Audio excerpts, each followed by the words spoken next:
آنا چاہے سب آ جائیں۔ یہ سن کر کے تقریباً 1,20,000 صحابہ حضور کے حج کے سفر میں ساتھی بن گئے۔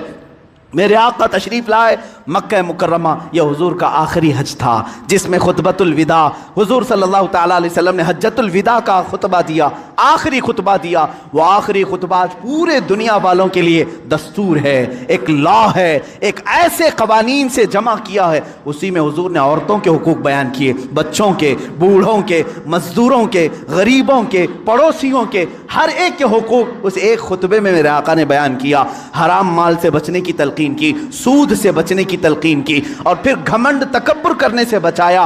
حضور نے فرمایا تم سب آدم کی اولاد ہو، ایک دوسرے پر فخر نہ کرو، کالا گورے پر، گورا کالے پر، امیر غریب پر، غریب امیر پر، بلکہ میرے آقا نے فرمایا تقوی جس کے پاس ہے وہ اللہ کے نزدیک محترم ہے۔ یہ آخری خطبہ ہوا۔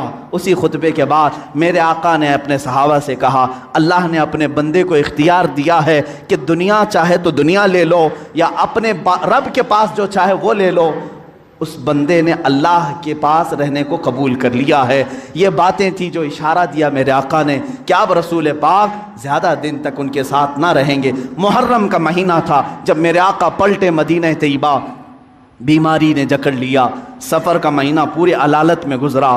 اس طرح کی علالت تھی، اس طرح کا بخار تھا کہ حضور پاک صلی اللہ تعالیٰ علیہ وسلم کو بعض اوقات صحابہ دونوں کندھے پکڑ کر کے مسجد میں لاتے تھے۔ حضور پاک صلی اللہ تعالیٰ علیہ وسلم کے پیر بھی زمین پر نہیں ٹکتے تھے۔ اس حالت میں حضور مصلی پر آئے اور اپنے صحابہ کو دیکھ کر مسکراتے بھی رہے، نمازیں بھی پڑھاتے رہے۔ پھر یہی ربیع الاول شریف کا مہینہ آیا، یہ 11ویں ہجری تھی جب 12 ربیع الاول تھی، بعض روایات میں 13 ربیع الاول ہے۔ یعنی اللہ کے حبیب صلی اللہ تعالیٰ علیہ وسلم نے سب کو جو وصیتیں کرنی تھی وہ وصیتیں فرمائی۔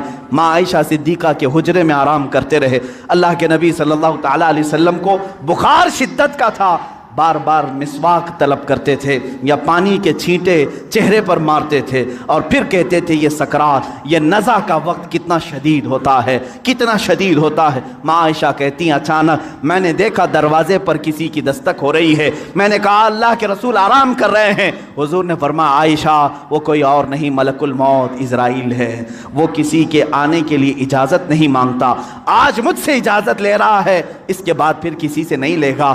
ملک الموت حجرے پاک میں داخل ہوئے۔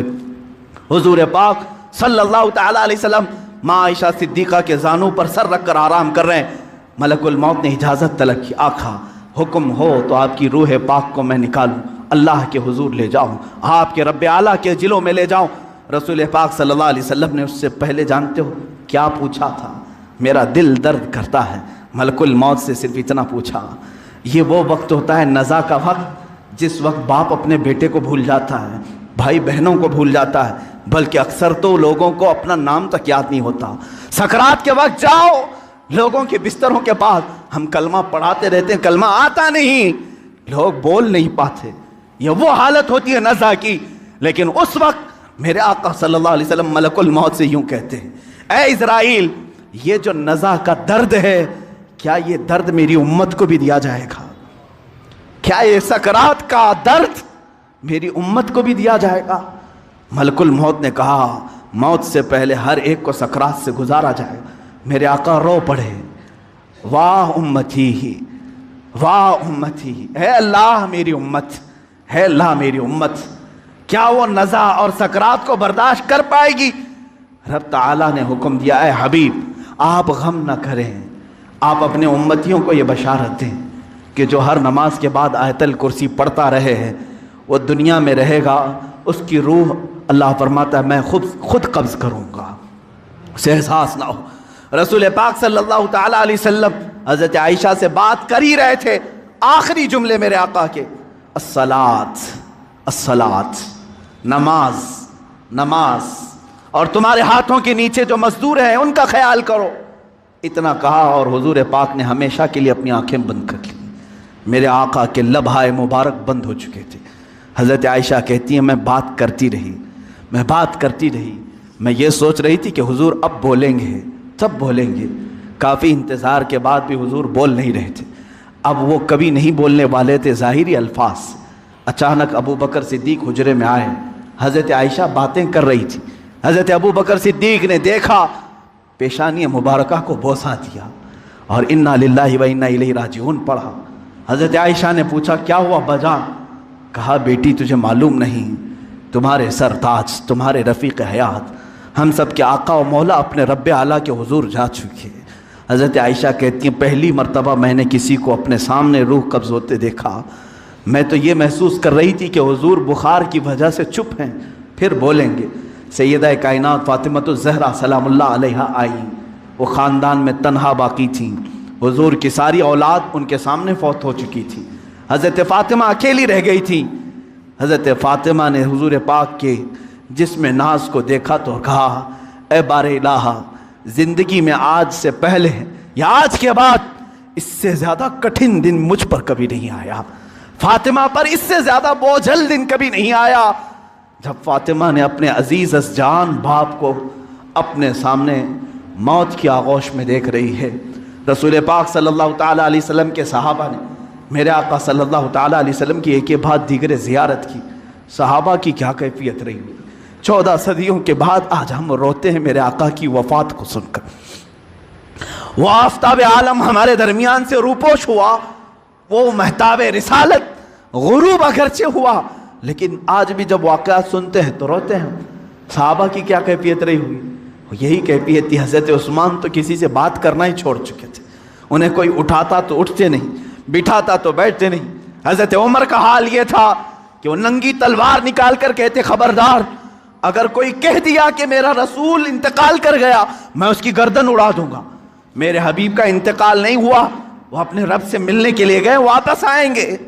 حضرت عمر مدینے میں اس طرح گھوم رہے تھے۔ عزیزان گرامی وقار، رسول پاک صلی اللہ تعالیٰ علیہ وسلم پیر کے دن انتقال فرمائے اور بدھ کے دن تک آپ کا جسم مقدس رکھا گیا، جماعتیں آتی رہیں، پڑھتی رہیں، ملائکہ نے جنازہ پڑھا۔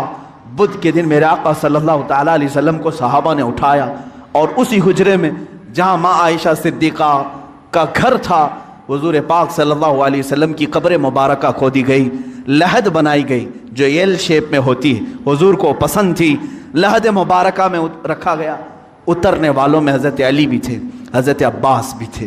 فرماتے ہیں جب قبر مبارک میں آخری مرتبہ رکھا گیا، صحابہ کا مجمع تھا، بھیڑ تھی، ایک آخری نظر اس آفتاب رسالت پر ڈال لیں، لیکن اچانک لوگوں نے دیکھا قبر کی تختیاں بند کرنے سے پہلے رسول پاک کے ہونٹ ہل رہے تھے۔ حضرت عباس کہتے میں نے کان لگایا، اس وقت رسول پاک کہہ رہے تھے امتی امتی رب اغفر لی امتی فانہم لا یعلمون، اے مولا میری امت کو معاف کر دے، وہ مجھے نہیں پہچانتی، اے اللہ میری امت کو معاف کر دے، وہ مجھے نہیں پہچانتی۔